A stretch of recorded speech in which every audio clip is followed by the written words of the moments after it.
Bismillahirrahmanirrahim. Assalamu alaikum friends. Welcome back to another episode of Football Gupshup. Guys, as you've seen the thumbnail, as you've seen the description, we're going to talk about Frenkie De Jong. As everybody knows, there was a big breaking news coming out from yesterday about Frenkie De Jong joining Manchester United. We'll be speaking about that. We have seen the story getting developed. So many journalists are now reporting about the story and what they're trying to find out. We're going to discuss about that. Now, there are two angles about this. One is coming from UK, one is coming from Spain, because this thing started from Spain. It started from Barcelona. It started from one famous journalist based in Barcelona called Gerard Romero, who apparently mentioned on his Twitch channel, and he broke the news as that Frenkie De Jong joining Manchester United is 95% certain. And what it means is that it has been reported that Barcelona are willing to sell Frenkie De Jong. The surprising part is that they're selling to Manchester United and no other club was reported. Now, what's in the story? What has come so far? We're going to start talking about it right now. First of all, let's start with what Fabrizio Romano has to say. Fabrizio Romano has mentioned that apparently Barcelona, they need money. They think of Frenkie De Jong as a very important person for the club. Xavi really rates him. The news is that what he thinks is, if to call this transfer, it's too early, you have to wait. And he also goes on to say this, that if Frenkie De Jong really wants to join Manchester United, it is not assured because he wants Champions League football. Now, because Manchester United do not have Champions League football, it's going to be hard for them. Based on what other journalists are reporting is that so far this is just a news story. There's nothing fresh in it in terms of it's not really advanced. It's kind of something coming from Spain, nothing from United or nothing from the English press. So far we think it has just sprouted from Spain. And right now we got some updates from the Spain. I'm just going to go through what journalists are reporting over there, specifically from Barcelona side. First of all, we're going to go through Syria Mark, who goes on to say, I have been saying for a long time that unpopular decisions marked by the economy would come. If there are no extraordinary sales, the year would end with 90 million losses. So that's what he goes on to say, that Barcelona will have to make these kind of decisions. And if they're not extraordinary sales, if they won't sell a player like Frenkie De Jong, who really is an asset in a transfer market, then they will have to come up with other ways of getting money, which they haven't got any. So they will have to sell the likes of Frenkie De Jong. Now he also goes on to say, if we were talking about a normal company, the asset that is Frenkie would be sold tomorrow.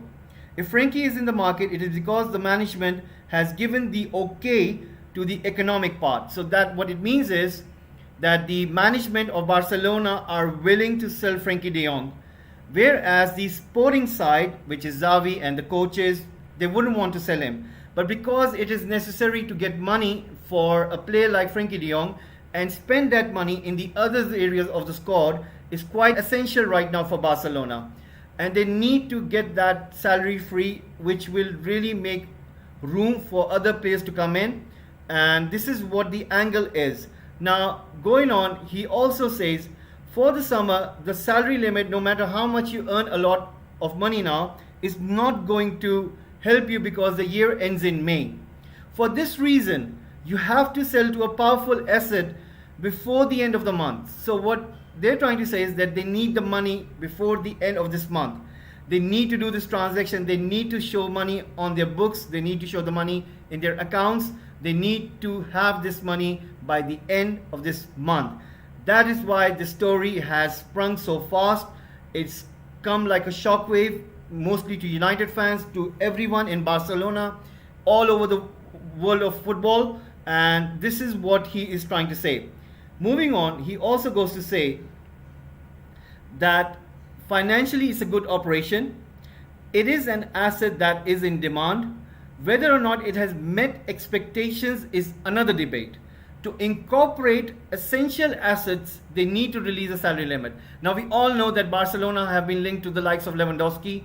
They want some players, they want some defenders, they need like 4 to 5 players, and in order to get those 4 or 5 players, they need to sell one of their main assets. And they think that Frenkie De Jong is not performing to the level to which he was brought for. So if he's not giving that, he still holds a value right now. Now, if they stay with him for 1 more year, they think that they might lose more financially. They will lose more value in the player, and which will not result in good terms in terms of getting the money back. So they think right now is a perfect window, perfect opportunity to sell him, and they can get more than 60, 70, almost 80 million euros. And with that money, they can spend in other areas of the squad. So that's what their basically strategy is, and that's where he focuses, that Frenkie De Jong is going to be sold by Barcelona. Now, going forward, there's another journalist who goes on to say, Gerard, he thinks that, I think it's an operation that in order to clean up accounts and win in fair play, financial fair play, what he's trying to say, the club has to consider Frenkie for many reasons. He has not been able to perform at the highest level. So that's where it's coming from. There has been many criticism, there has been many critics for Frenkie De Jong time at Barcelona. They don't think that he has been able to show what kind of player he is. Like, he hasn't been able to pull strings like Sergio Busquets does for Barcelona. They think that they spend money and they were promised lots of good things by him, and he hasn't been able to. So he also goes on to say, I don't see Frenkie as the sole pivot. I don't see him as a replacement for Busquets. I'm sure Xavi is against his sale. Now, Xavi appreciates the player. Xavi likes him as a player. But the other consensus in the club thinks that he is not a Busquets replacement. They're looking for someone to replace Busquets. And Frenkie De Jong is not that player. So that's what the notion is inside of the club. Going forward, another journalist, he goes on to say, Oriol Dominic, the news itself did not surprise me. What I did not expect was the speed of the situation. Frenkie is one of the most valued players, and in recent conversations, his name has been on the table. Now, what he is trying to imply over here is that whenever there is a discussion with other club in terms of transfer talk, they always mention Frenkie De Jong's name. So they think that he is a most valued player right now in the Barcelona's roster, in the squad. And I think if what he's trying to imply is that he thinks that if they get a good offer for Frenkie, they should sell him. So he also goes on to say as well, we explained that when Ten Hag wants Frenkie, now this is what it is. Now, why is Manchester United in for Frenkie De Jong? The reason United are in for Frenkie De Jong is because due to the fact that Erik Ten Hag is the new coach of Manchester United, and he's the one who wants Frenkie De Jong in his team. And he also goes on to say, which is remarkable, which is mentioned in our description and it is mentioned on our thumbnail. You can see the picture right now as well. Now, what he says is pretty important for you guys to hear. We explained that when Ten Hag wants Frenkie and the Dutch centre-back from Juve, he is signaling to De Ligt, who is playing for Juve. Remember, De Ligt played for Erik Ten Hag at Ajax. He was the teammate of Frenkie De Jong. They both played together for Erik Ten Hag. So right now, Erik Ten Hag is kind of targeting both of his ex-players at two different clubs, and he wants them at Manchester United so he can start his era at United with his philosophy, and he's targeting the players to which he thinks will suit his style, and that's where it's coming from. I think that City have already made the great signing. He thinks that City have made already the great signing, which is Erling Haaland. Everybody knows that he's moved to Manchester City. He also said that he also rules out PSG. He doesn't think PSG will be in for the player. But I think that Bayern will try. So he thinks that Bayern Munich will try to get Frenkie De Jong. But it has been also reported that Bayern Munich are in for Lehmer. And they also want Gravenberg from Ajax. So if they are spending money over there, they might not be able to spend that much money on Frenkie De Jong. So that means United are in it for Frenkie. I would still not rule out City because you never know. Fernandinho is leaving the club. They might need somebody. If there's an injury to Rodri, who would they go for? But if Frenkie De Jong comes to United, he'll be the sole central defensive midfielder, and he will really get the opportunity, and he'll be working with his old boss.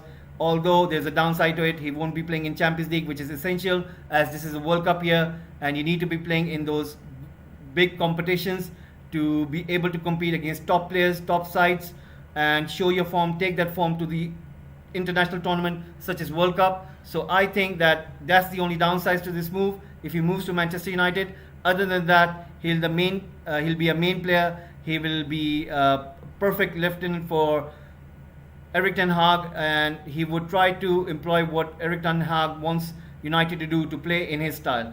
Now, he also, there's another journalist who goes on to say, Luis Carrasco, whoever doesn't understand Frenkie's departure is that they don't understand the situation of the club.